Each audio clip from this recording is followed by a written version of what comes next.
don't know me, my name is Noel McDaid. I'm the Customer Engagement and Support Manager for Janet in Northern Ireland.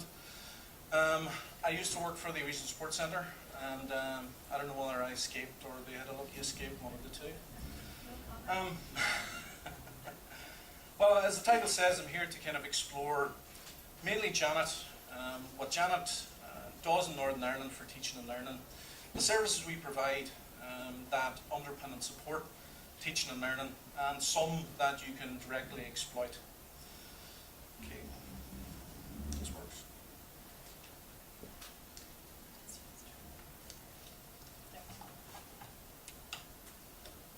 Use that old technology. Okay, there's 4 elements to what I want to speak about today. Some of them I'm going to skim across. The very last one is a video conference and demonstration. The reason I stepped out there for the last hour was because we were having problems with technology. So, first of all, I want to kind of briefly go through Janet Services. Now, we essentially are a technology-based company. We deliver the internet connection into all the education sector across the UK. I'm going to explore the future of the network in Northern Ireland and some of the implications for yourselves. The bring your own device and what we can do to support that for teachers in the classroom and learners, of course, and mobile learning. So I'm going to explore our new video conferencing system, which is in beta at the moment, and as this morning has demonstrated, it can flake out at any time, but hopefully within the next month when it launches, everything should be okay. So, first of all, Janet, basic facts, not-for-profit company. We are a subsidiary company of JISC, and we're obviously linked to the RSCs and John from JISC Legal. That is in the process of moving across and merging the teams across into JISC. So, although we still have the Janet name, eventually Janet, the name for the services, will move across to JISC and JISC Technologies. We're based at Harwell in Oxfordshire, and we have 15 staff home-based. One of them is me. So we don't have any dedicated offices in Northern Ireland. I work from home and then travel around the whole country. As you can see from here, we support quite a lot of higher education, a lot more further education. Obviously, the higher education will be a lot bigger campuses and have a unique set of needs as well. This is the way the network's configured, and we have a huge backbone at these points in yellow, linked with high speed around it, and we have, it's shown here 2 links across the water into Northern Ireland. There's actually a third one, which comes down through Dublin and across into Manchester as well. So we have good resilience on the actual backbone. I thought this was a good kind of slide to put in here because it demonstrates the value that Janet adds to your learners and to yourselves. These are what's called external peers. Now, what normally happens in this scenario is if you're sitting here and you want to go to, say, Microsoft to use Office 365 or whatever, you go across into the core. The core goes down into London and out, and that's the same for most ISPs in the UK. There's a load of big points of presence where they go out into the world, across to America, and that's where you get your access from. But in Janet, we have what's called peering points. So, in the south in London and in the north in Manchester, we have the ability to break out at that point, so it becomes even faster to get access to Google, get access to Microsoft and all those other technology companies. Janet Services, we have over 40 services currently in production, I suppose. There's quite a number in development as well. As you can see, quite a lot of these are very technical focused. They're more geared towards your IT managers and delivering services at the back office. But there are quite a number of those that we feel that teachers can exploit as well. Okay, the future of the network. A bit of history in Northern Ireland is Janet was first installed in the year 2000. The RSC was created shortly after that. The original bandwidths, Janet for FE was created in 2000. The HE's already connected to Janet for a long time before that. Then we went through a range of iterations of the NIRAN network, it was then called, and that was insourced in September last year by Janet. So that's the way it looks at the minute. We have a lot of connections, legacy connections from the mergers of the FE colleges. They connect into Belfast, into 2 points of presence, and then on to Janet or down to Dublin.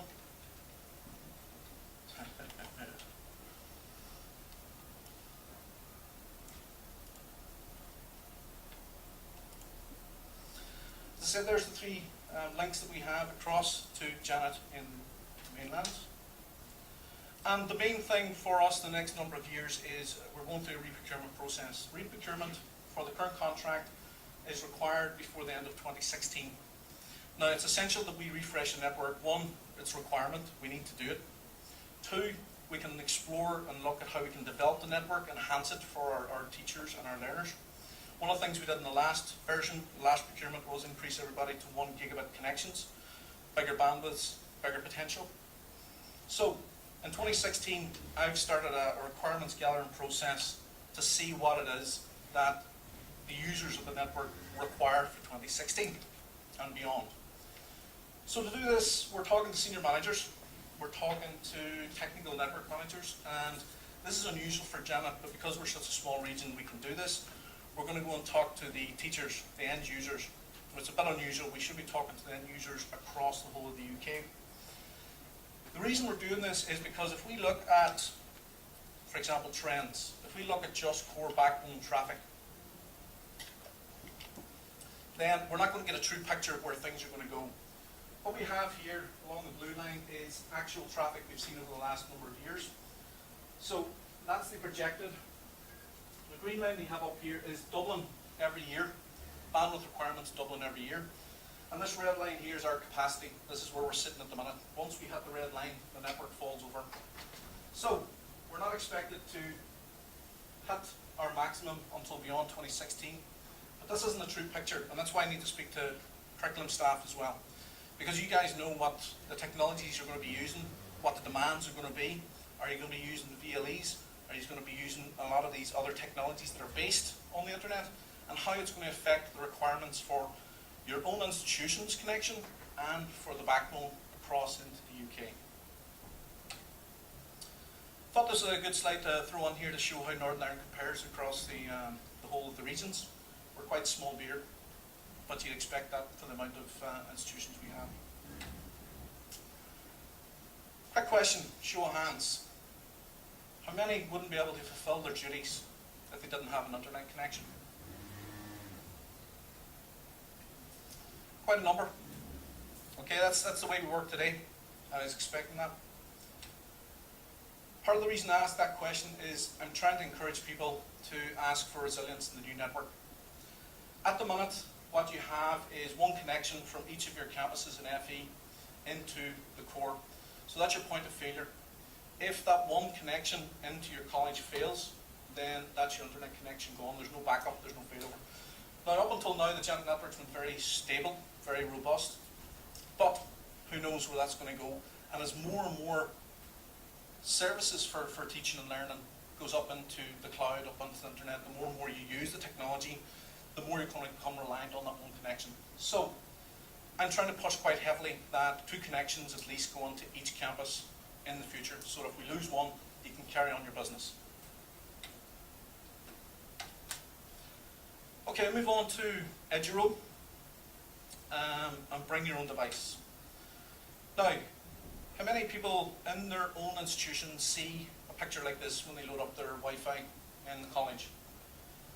You can see college staff, college student, guests, and maybe MIS users. So you may have anywhere between 2 to 10 wireless networks advertised across your network. The reason for this is security. You don't want your students on the same network as your staff. And what they can do then is give staff better access than students and guests, for example, don't get anywhere near the network, just get an internet connection. Eduroam is a way to kind of get over this, as you'll see in a minute. Another quick straw poll. And how many are struggling to connect devices student devices, onto your networks? It kind of follows on from the questions that Lisa had asked earlier on. Nobody struggling? Just the students are okay, but it's when you're bringing out other, like I bring school kids onto the campus, and then it's an absolute nightmare to get them connected. Yeah. That's what I want to do. Well, you have another issue added to that in that they're probably going to be under 16, and you know, especially with FE colleges, I know in the past it's been a complete and utter no-no. Okay, do you understand have issues accessing college resources while on your home institutions? Do you and other staff have issues accessing Wi-Fi when away from your college sites? And how many would love wireless access everywhere just like you get at home? Show of hands, everybody? Yep. That's what EduRoom's trying to do. Now, whenever you ask that question, yes, it was quite easy today. We got a code, we connected to the wireless, we had to do stuff. Is that the same picture you get everywhere you go? Was that the same picture you got whenever you were at your home? Do you have to log on time and time again? EduRoom aims to do away with that so that it's almost like being at home. Once you connect once, you can connect everywhere. Everywhere that has EduRoom access. First of all, I kind of wanted to define what bring your own device was. But I think we kind of already dealt with that in the previous talk with John. So basically we want to use mobile technology in our places of work. We want to utilise the mobile technology for engaging learners in the classroom. And we would like to be able to bring your mobile device and tablet and have no issues connecting just like you would at home. During this session we're going to introduce you to EduRoom, show you how EduRoom can benefit your staff and your students. So this is EduRoom. EduRoom stands for the Education Roaming, and that's essentially what it is. It's the ability for you to move from place to place without having to have the botheration of getting these codes for logging onto other people's wireless networks. It's also very secure and gets over the limitations that IT staff will impose on you on wireless networks. EduRoom was started in 2003. It's grown ever since. The UK Janet is the federation and the authorization point within the UK. We started that in 2006. EduRoom is called a Federation of Federations. So Janet is the UK one. If you go to somewhere like America, there's going to be a federation in those parts of the world. And the idea behind it is, it doesn't matter whether you're going from a local college or a local university here. If you go to a university in America, Belgium, France, you'll get the exact same access. First of all, any geeks recognize the badges? No? Star Trek. Okay. EduRoom provides authenticated network roaming access, wireless access across organizations. I've said that time and time again. It allows you as users to securely join onto the network and access your internet and college-based resources. It's based on the principle that the authentication is done by your home institution. Now, when you visit another university or another college, what happens is the EduRoom logs on, it recognizes that your device is logged on to its network before, recognizes who you are, where you're from, and the authentication is passed back to your home institution that says, yes, this is a current user, he's allowed access or she's allowed access, and access is given. That's it, simply.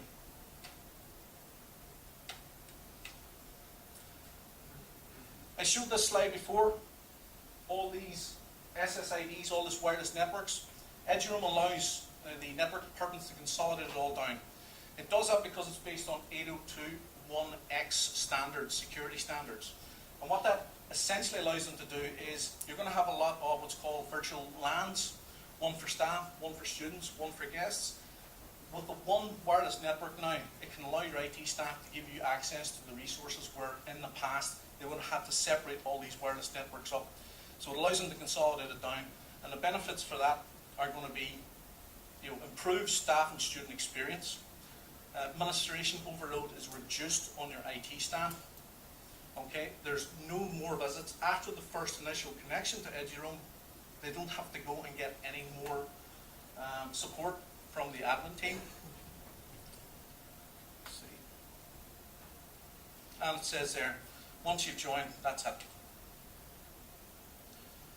Users are familiar with the username and password. This is a benefit for the staff. Now, our RSC colleagues are based in Queens. I have EduRoom set up in the corner here.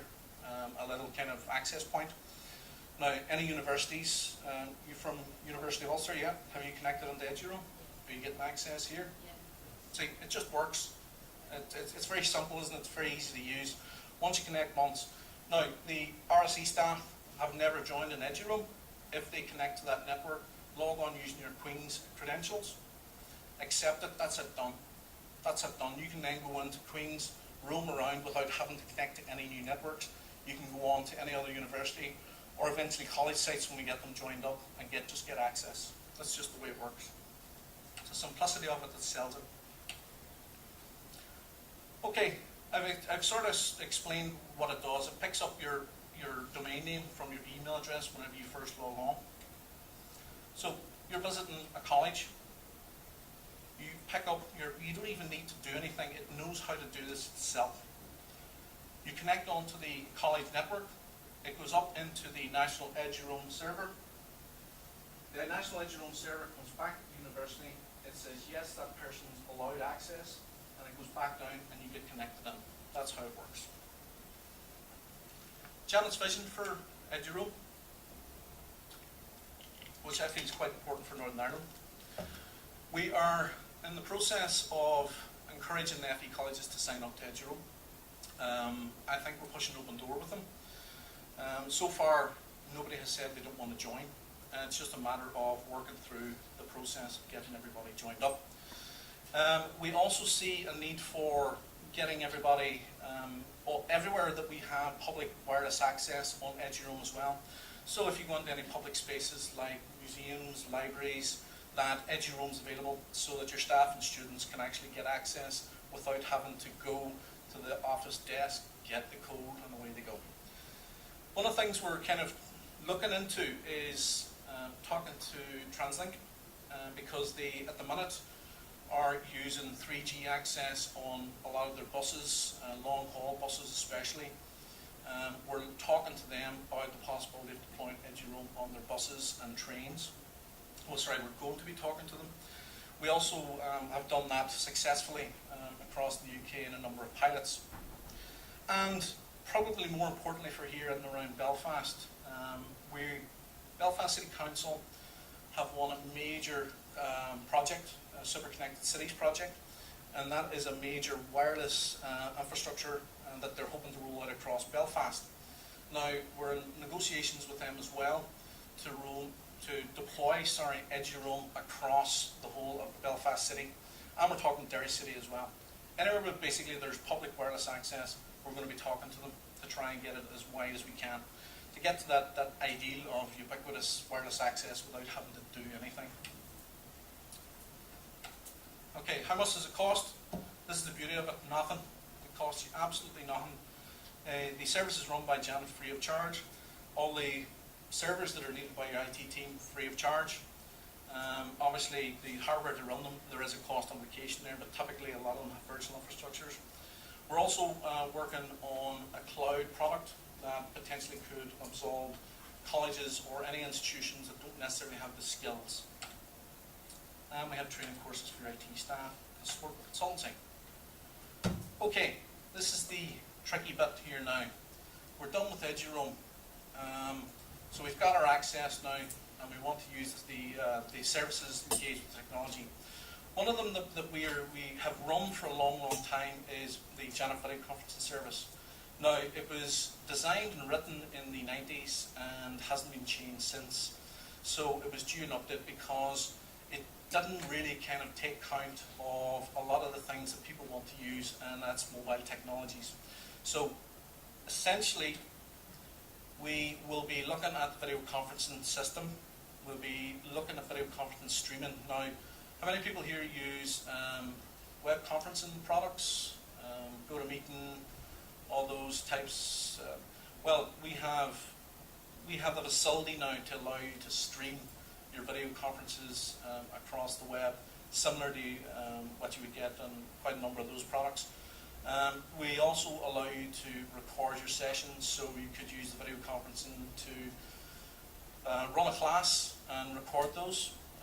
With a little bit of cost, you could have some recording software or cameras that you could deploy in the classroom that could do a lot of this stuff, so you could have actual good resources that you teach in the classroom and record those as well and replay them at a later stage. I'm going to try and demo the system. Now, as I said, it was out there for the last hour. There seems to be some problem with my laptop, but earlier on it worked on this PC, so we're going to try and go with this PC. And I was hoping that we get Richard Setting, who is our video conferencing manager, on board, because Janet provide quite a number of content providers. These are basically companies and other agencies who provide free and some small fees to allow you to bring experts into the classroom. But Richard will tell you more about that. So essentially, learning has changed. You know, we have blended learning, we have distance learning, and it's not going to go away. The demand's going to grow and grow. But the technology has also made it easier for us to kind of learn at home, to catch up with learning at a time and place of our choosing, to socialise with our peers, and to connect with our lecturers. But video conferencing has also changed. We have still got the old traditional conference-based systems, the old ISDN. Fergal, we had a conversation there before. You set up one of the very early ISDN-based systems. And as I was telling Fergal, ISDN hasn't gone away.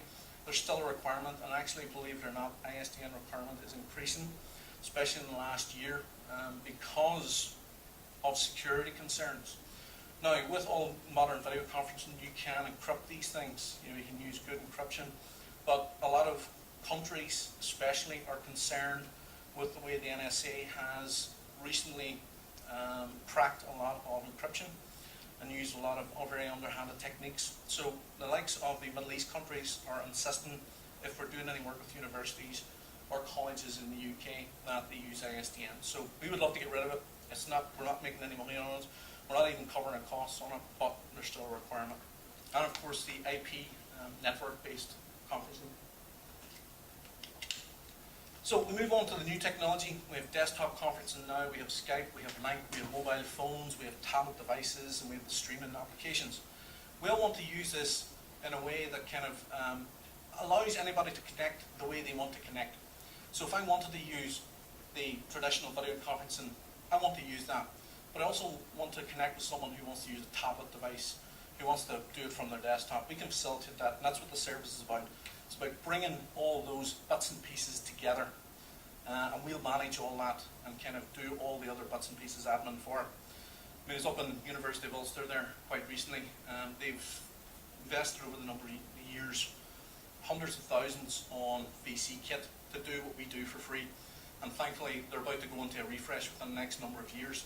And we're encouraged that they want to kind of jump on board with us to save them lots of money, hopefully. Okay, I'm sure you guys can think of a lot more use cases than this. I just sat the other night and kind of thought, right, what could we use video conferencing in the classroom for? To broadcast lessons, to stream it, to record sessions, for student group work, collaboration, for delivering student presentations, those that are not too keen on standing up in front of a whiteboard, for assessment feedback, so you get the assessments, you can feed it back one-to-one with the student.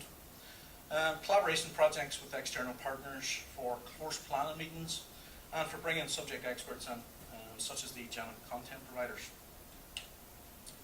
Why use VC? Well, I think I've already kind of said it, but to add weight to that, it is very easy to use, and that's one of the main reasons we have redeveloped it. It was very clunky. It was made in 1995 or 6, I believe. So it's more streamlined, it's more user-friendly, and instead of relying on the focus being in the room, as in room-based conferencing, the focus with the Skypes and the others are based on the person. So now the new video conference system is based on the person. Okay, it's got a blurb about VC. We already talked about that. The recording I've already talked about. We've also increased the streaming capacity, which means we have a lot bigger abilities to have conferences, for example, on the video conferencing. We're also looking at 4K, ultra high definition video conferencing and broadcasting. We're in what's called a product oversight group where we're developing that to see if there's any legs and whether the public need it. And one of the other major things that we see of benefit to the likes of yourselves, are personal meeting rooms. Now, in the past, if you created a video conference, you would have had to go in, schedule it, or book it on the fly. You get the links, you send it to the people. Wouldn't it be great? Wouldn't it be great if you could have a permanent link that's only accessible by you, that you control, that never changes? So you could send it out to your class and say, right, this is our class URL for the year. So whenever we meet 2 o'clock on a Friday afternoon, this is the room that we're going to be accessing. So everybody already knows the URL, they all access it and tie into that room. It stays the same. That's a major change for us. The desktop client has also changed. The desktop client in the previous version was only in Windows-based systems. We now have gone with a system called Vidyo, and Vidyo launches in a browser. It has all the features that you would expect from a desktop. There's a minor plugin, which we've done on this machine. There is a client for the mobile devices, so there's an iPhone, iPad app. There's also an Android app. The only thing I don't like particularly about it is it's still Flash-based, but as it says here, they're planning to redevelop that, so it's HTML5. I don't like the idea of having to download an app. I just want it to work, and that's what we're aiming to, and that's what we're pushing them for as well. Okay, there's no charge, and the support is still in Edinburgh. It's the same institution as you, John, isn't it? Strathclyde, yeah. Okay, this is where it all falls apart in the live demo. Yep. Yep. Yeah, I'm a fool. Okay.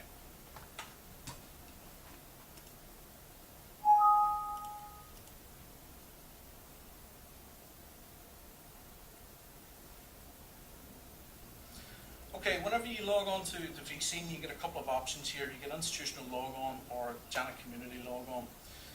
I assume that all institutions, probably not the 2 HEs, will have Shibboleth and UK Federation access. So what this will give me is the ability to log on using my home credentials and using the UK Federation.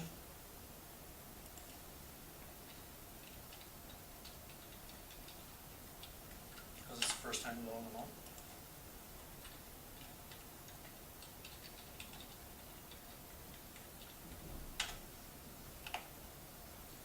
Okay, and this is what it drops into. You can see I'm logged on. Very simple, very clean. We have conferences, we have video systems, we have your own profile, you have meeting rooms that you've predefined, and if you're an administrator for that organization, you get these additional bits and pieces. So, how do you start a video conference? Very simple. Start. Okay, you can give it a title if you wish, and it's people focused now, so you go and search for somebody.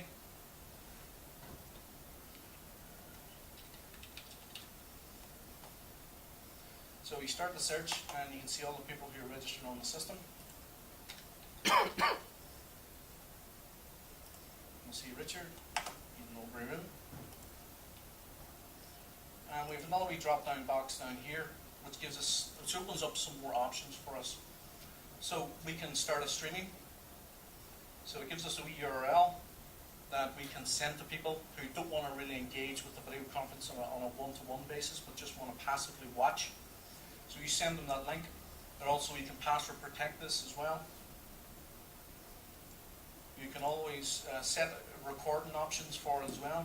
So start recording when the conference starts, or you can have the option to stop it and start it within the conference session. The video quality, where you want audio or video, what it is you want to record, participants or content or both. I should say that recording has been a bone of contention for Janet because of permissions, and John will probably fill us in on this. You can't record someone unless you inform them. Is that right? So the way we've got around that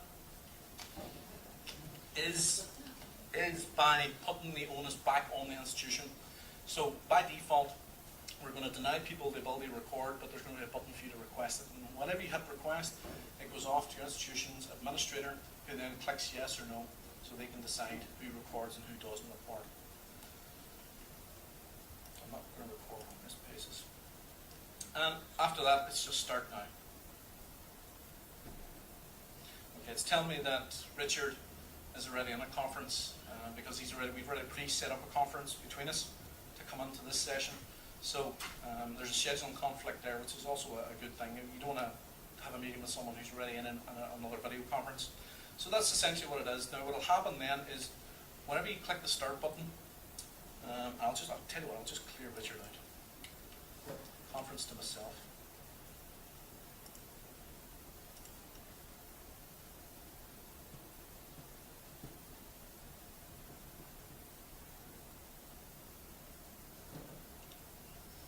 Okay, and then you get a conference dashboard where it tells you you're live streaming, whether you're recording or not, and your running time.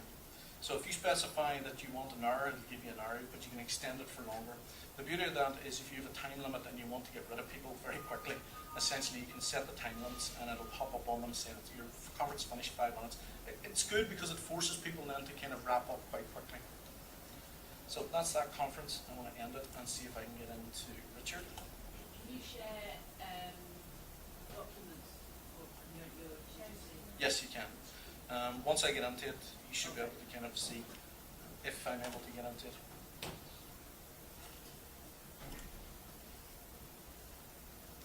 Okay, this is the conference I'm in with Richard.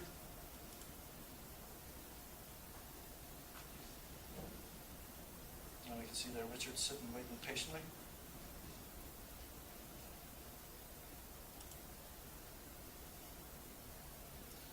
This is a design flaw that I need to get back to them on. Within my management window, I should be able to find the link so I can launch that into the video, but I can't. For some reason, they want to email. So if I can get into my Exchange server.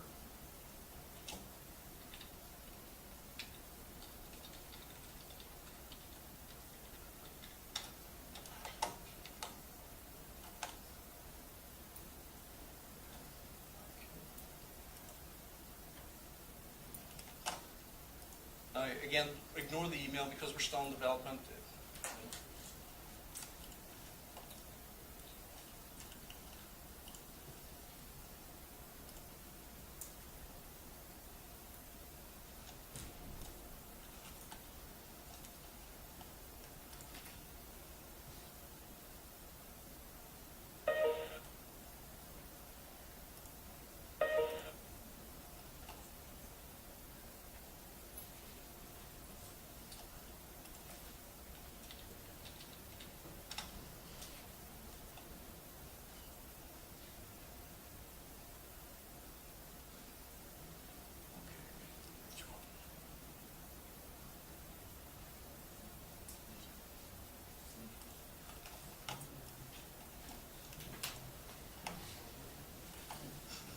While Noel's doing that, there are a couple of questions that have come up on the board which Noel will address at the end.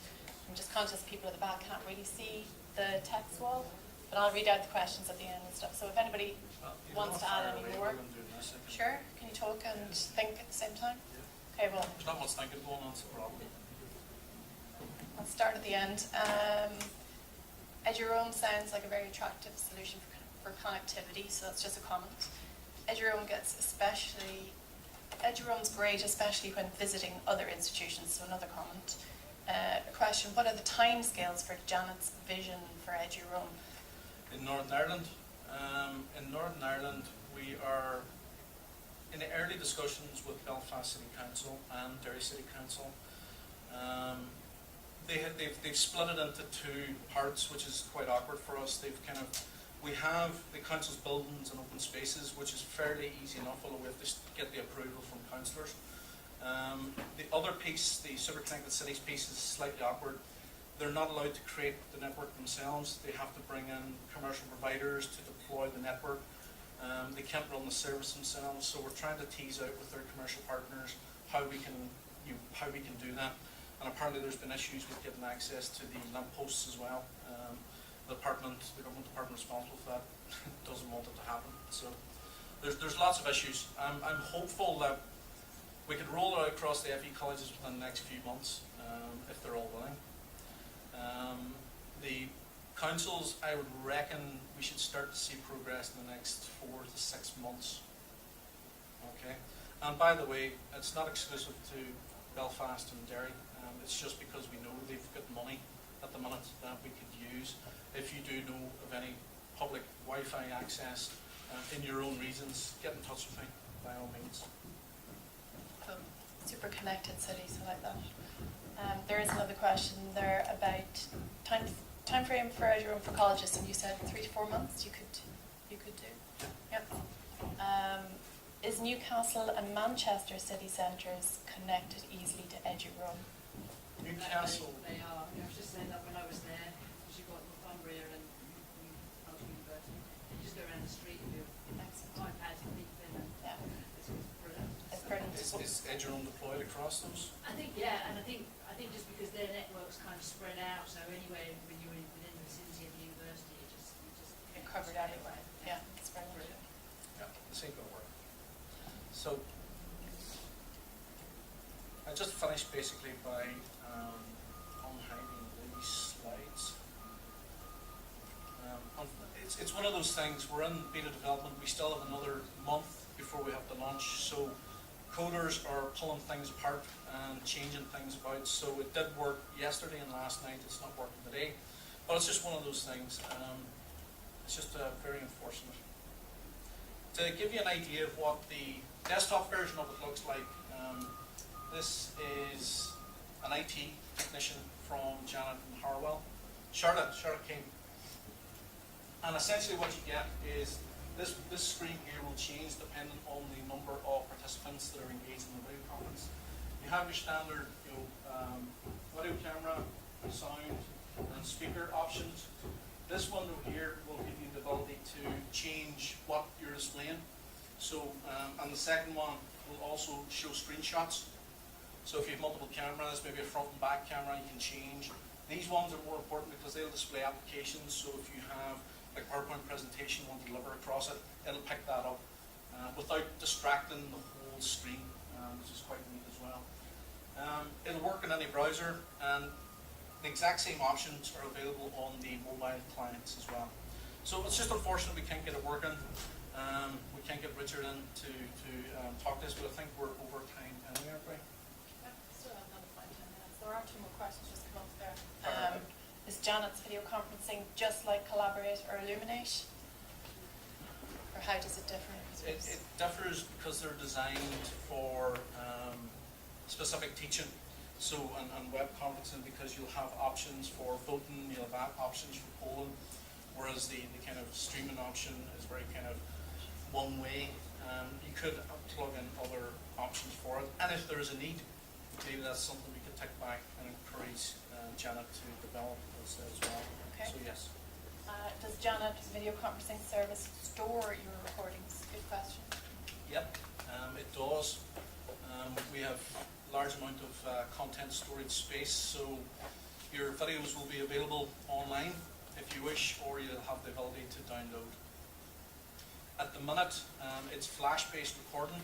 It's actually video servers that are doing the recording of it. It's flash-based, but the next version, which we're hoping to upgrade to before launch date, although there's some arguments within the team whether we should do that or not, will have the ability for you to download it as any format you wish. So AVI, MP4, whatever. Will there be any API Into the Janet one? No. Yes, for this year. We can incorporate it into the VLE or something. That would be video itself, the actual product itself. It's something that I meant to ask because it came into my mind about Moodle and Blackboard and all these kind of servers.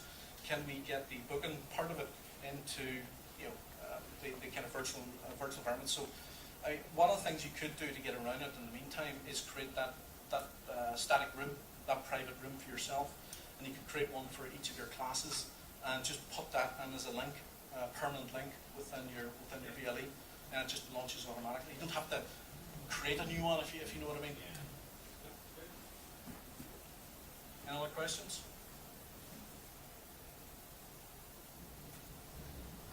Thank you.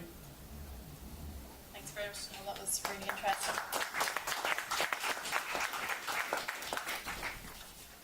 Actually, there's just one more question. Is there a limit on the seats that can join? question. Join a video conference Yeah. or join a stream? Video conference, there is a limit, but as you can imagine, on such a kind of a screen, how big is your screen? It's not set up for 10, 25, 30 people. We do have a product that we have an agreement with that will allow you to do it. You're getting into soft grid type stuff, where the intention is to have 10 to 30 people from all around the world collaborating on a project, that type of thing, where they all need kind of good access. We have a product called BusyMeet, which we encourage people to use for that because that's what it's designed for. And BusyMeet has the abilities like the other products, the GoToMeeting, GoToWebinar, all those types of ones. It has those facilities built onto it as well. So BusyMeet is the product for anything, say, over 10. It's not free, but we have a good agreement with BusyMeet, so it's not that expensive.